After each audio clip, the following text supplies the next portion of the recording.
So hindi siya umandar kasi nasira ang makina. So papalitan ng makina, ang babayaran namin yung worth 6,000. Kaya lang sakit sa bulsa. At ito nga po, dumating na ang technician na mag-aayos ng ref namin. Kasi nakuryente ako dito sa handle ng ref dahil last week nag-brown out dito sa amin at nagkaroon ng kuryente pagdating ng gabi. Nang binuhay ko, nagulat na lang ako kasi nung hinawakan ko yung handle ng ref, bigla akong nakuryente. Bumabaha dito sa lugar namin pero nakapatong naman sa mataas sa kahoy itong refrigerator at hindi namin alam kung bakit nagkaroon ng kuryente or ground itong refrigerator namin.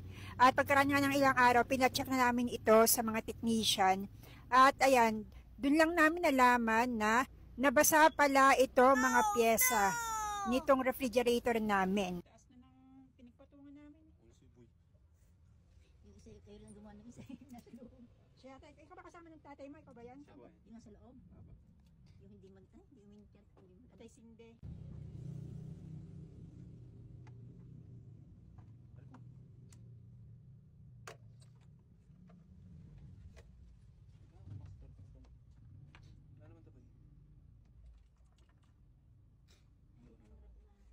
At ito ginagamitan ng tester itong mga pyesa para malaman kung gumagana pa ba itong mga pyesa na to dahil nabasa nga ito sa baha.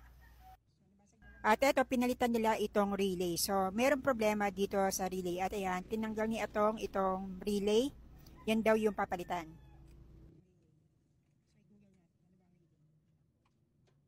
Pagkatapos ginamitan nila ng blower itong mga pyesa kasi basang-basa talaga at hindi namin alam. Sa mga magsasabi dyan na hindi nyo ba napansin na nababasa na pala yung ref nyo? Well, actually alam namin nabasa na yung ref pero hindi namin alam na nababasa na yung pyesa kasi nga hindi naman mauusad itong ref at napakabigat talaga. At yung pinapatungan na kahoy, wala naman siyang gulong kaya hindi namin napansin na basang-basa pala yung mga pyesa.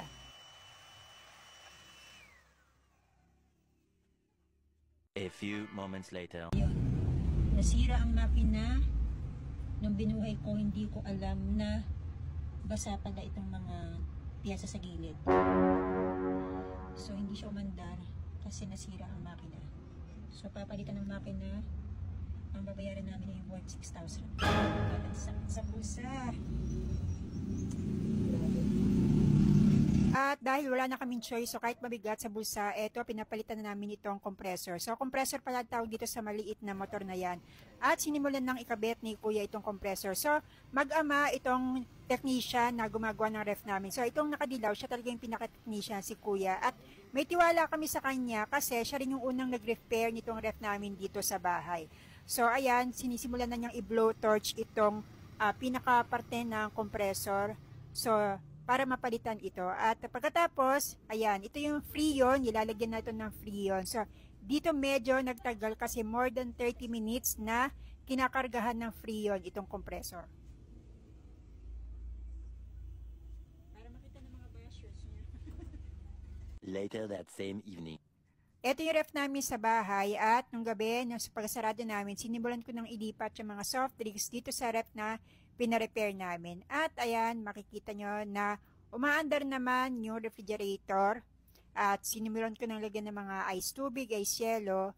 At ayan, nilipat ko na yung mga soft drinks dito sa pinarepair namin na refrigerator. The next day. So, ito na yung ref namin na pinagawa namin. Tapos, ayan, nakikita nyo na nakapatong na siya sa kahoy at tinaasan pa namin yan ng konti para kahit paano naman maiwasan na yung mababad yung sa baha itong ref na to. And two-door ito, Kondura ang tatak. So, ito na itsura niya. So, medyo mabagal lang nga lang yung pagyayelo kasi dahil kagagamit pa lang naman, bago pa lang yung motor, yung compressor. Tapos, ito naman yung pangalawang, yung pangalawang door, yung pinto ng ref. So, ayan siya. So, nakatodo pa rin tong ref. So, tingnan natin kung mag-i-improve ito bukas. So, yan ang share ko sa inyo na moral lesson kapag bumaha sa bahay nyo, naabutan ng baha ang mga appliances nyo, huwag nyo ang bubuhayin yung mga appliances nyo. Hintayin yung matuyo yung mga appliances nyo katulad ng washing machine, ng ref, and much better na ipacheck nyo muna sa mga technicians kasi para at least mas masigurado kayo na hindi basa yung pyesa, hindi basa yung motor. So kahit papaano, magastusan man kayo, babayaran nyo lang yung serbisyo ng technician. Hindi katulad nito dahil sa hindi namin ini-expect na na nabasa pala yung motor, yung mismong pyesa. Kaya ayan ang nangyari. Napagastos kami, 6,000 o diba? Ang sakit sa bulsa. Buti sana kung babayaran tayo nung gumawa ng mga flood control project dito ng mga visit, diba? Wala eh. Wala tayong makukuha. And kahit masakit sa bulsa, walang choice kasi itong ref na to, ginagamit namin panghanap buhay. So, nakala ko nga, natuto na ako dun sa washing machine namin kasi noong bumaha dito, nababad din sa baha yung washing machine. And nung binuhay ko yun, doon nasira yung washing machine at doon ko lang din nalaman na yun nga, kapag nabasa yung mga appliances nyo, wag na wag nyo bubuhayin agad. Wag na wag nyo sasaksak sa kuryente at buhayin kasi siguradong masisira yung motor. At ang motor ang nagiging reason kung bakit mahal yung binabayaran nyo kasi mahal talaga ang motor. Katulad dito, ang pinalitan dito compressor, kaya ayon, syempre, kasama na sa kompreso yung presyo ng compressor, mahal yun. Tapos nilagyan ng free yun, plus labor, syempre babayaran mo lahat yun. Kaya umabot siya ng 6,000, o diba? Nabaha na kami, nagastusan pa kami.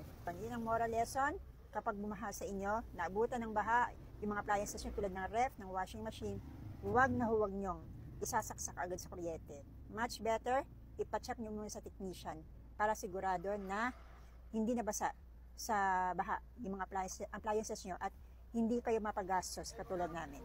So, yun po ang share ko tungkol sa journey namin dito sa refrigerator namin. Awit.